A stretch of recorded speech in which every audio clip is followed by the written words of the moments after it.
think I'm going to get some custom mugs that are mere images. That way when I do my live streams, they read right for you guys.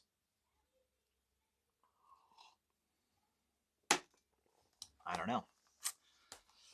Kind of a limited use thing, but could be fun. All right, let's see here. We are in the Gospel of Mark. Got a bookmark for that somewhere. I think we already read through that. Robbers and swords. They all forsook him and fled. Verse 50. All right, so we are in verses 51 and 52. Maybe we'll go further. Mark 14:51. Now a certain young man followed him, having a linen cloth thrown around his naked body. And the young men lay hold of him. And he left the linen cloth and fled from them naked. I'm sure we can get some deep application out of this. We could tie it into Joseph fleeing naked. It's not the first time someone's fled naked when people grab their clothes in the Bible. Now, I mentioned this briefly. Let us see here. The book of Acts. Gamaliel's advice, patriarchs in Egypt, sorcerer's sin, Acts chapter 9, and then 10, and then 11 and 12. Okay, so here we have Peter being arrested in prison. And verse 12, Acts 12:12. So when he had considered this, he came to the house of Mary, the mother of John, whose surname was Mark, where many were gathered together praying. What we have here is a hypothesis. We don't know. But I mean, sometimes, it's like, even if I have a hypothesis that's a little slim, I'll believe it. Also knowing that, it's like, it's not a hill to die on, but it's like, hey, I'll believe it until something else gives me something better to believe. But what we find here is many believe that in verses 51 and 52 of Mark, we have two of the verses that are in many ways the only things unique to Mark. So, Mark has phraseology and all that kind of stuff, but this is one thing that neither Matthew nor Luke nor John make mention of. A young man who followed the disciples to the Garden of Gethsemane. And when Jesus was arrested, this young man who seemingly just had some clothes kind of thrown on him. And the idea here, right, that he had a linen cloth thrown around his naked body.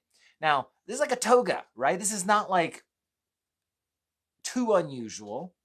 But it does paint this picture of something kind of haphazardly done, not fully dressed up like you would expect. And so many believe that this is none other than Mark. Mark, who is writing the Gospel of Mark. And that's why he has this information and others didn't include it. Now, if that's the case, well, we know for a fact that Mark is the son of Mary, who is in Acts chapter 12, verse 12.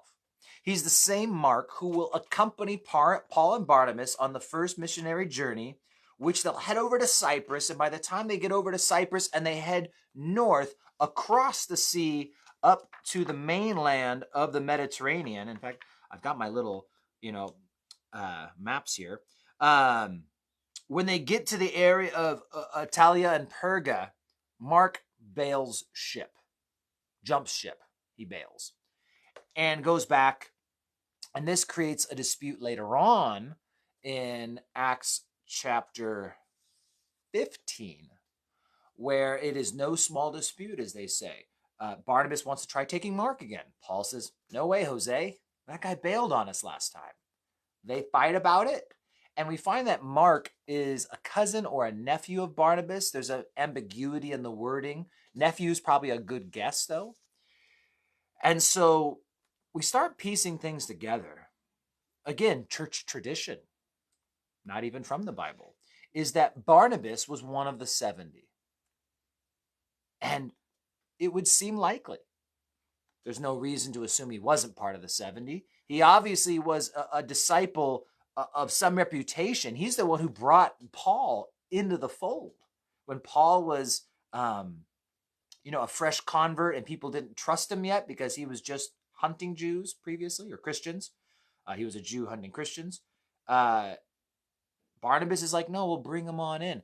And so Barnabas was kind of an inner circle guy. He wasn't one of the 12, but he was definitely part of that inner circle. And so him being part of the 70 is not quite unusual. And then we find this idea that he's related to Mark. So maybe if he wasn't related to the 70, maybe he's brother to Mary, whose son is Mark. Anyway, we put all these things together. I'm just tossing things out. So what does this have to do with, I guess, our study today? Maybe it's just an intellectual study, but making these connections. So what that would imply, though, is that we know Mark is the son of the homeowner of the place in Acts 12:12, where they are praying for Peter when he's imprisoned. And it's likely to believe then that they were at that same house on the Passover night, that they had located a home that had a kataluma, that they had an upper room. We've talked before about how this upper room is the unique word in the New Testament only also found in Luke chapter 2, when Mary and Joseph found no room at the inn. That's describing an upper room, an upper lodging place. So someone who ran a small business where you let travelers stay in the top, animals stay on the bottom.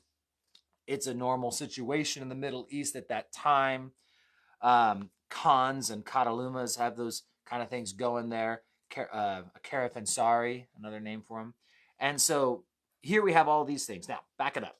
So possibly the upper room from the Last Supper is the same room in Acts 12. And then just kind of by simple deduction and reason, it's also quite possibly the same room that the day of Pentecost took place at. How do we know? Again, it's really just going off the hinting here that this young man is at the Garden of Gethsemane. How did he get there? Why was this young man following? And why was he so haphazardly dressed? Probably because at his home, now he would have been like 13, 14, he would have been pretty young. They were having the Last Supper and he was there and he probably was ready for bed.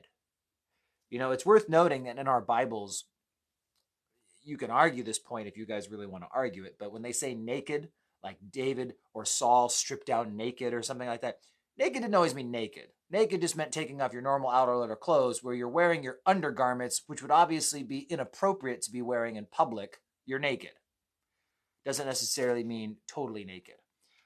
Could be, yeah. But the point is that he was probably dressed for bed, but then he starts hearing and watching what's going on at the Last Supper. And as they go to leave, he wants to find out what's going down because it sounds like Jesus has been saying some pretty forward and heavy stuff.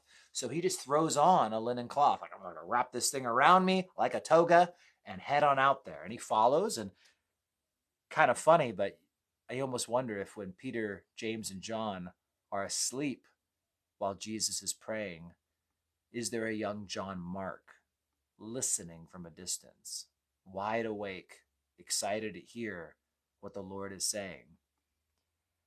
And they come, the soldiers, and they take Jesus. And of course, here's this boy crouching in the distance, kind of watching, and the soldiers see him. They go to get him, and they grab that cloth that he had wrapped himself, and he runs off naked, trying to get back home. I'm just painting pictures for you. Maybe today doesn't have an application for you. Again, we could tie this into Joseph fleeing naked before Potiphar's wife, which is the kind of mentality we need to have, just to flee when things like that happen. But sometimes it's fun just to make the Bible come alive. 2 verses, just painting a deeper picture so we can imagine these places and imagine this boy watching in on the Last Supper and following them down to the Garden of Gethsemane and sitting there amongst the olive trees, listening as Jesus prays with anguish. And while 3 men are falling asleep, 1 boy stays awake and attentive, hearing what the Lord has to say. And so regardless of all that spiritual stuff, he's still a boy. And as the men, Paul and Barnabas, set off on adventure, the boy gets a little homesick and has to end up going home. And later on, Barnabas gives him another chance. And at the very end of it all, I believe it's 2 Timothy, Paul's last letter, where he talks about sending Mark his way because he would be helpful or profitable to have. So Paul didn't stay angry at Mark forever. But an interesting story about a young man by the name of John Mark, whom we don't know a ton about compared to many of our other Bible characters, but obviously he was very significant, and he brought us our gospel known as Mark. So there's just a little bit of historical and background information, making some ties. And like I said before, a lot of this stuff is logical conclusions. It's not something we can, put a pin in it and call it done. But I think there's some good chances that it's correct. You guys have a great day. What day is it today? It's Friday. Happy Friday. You guys take care, and I'll see you guys around.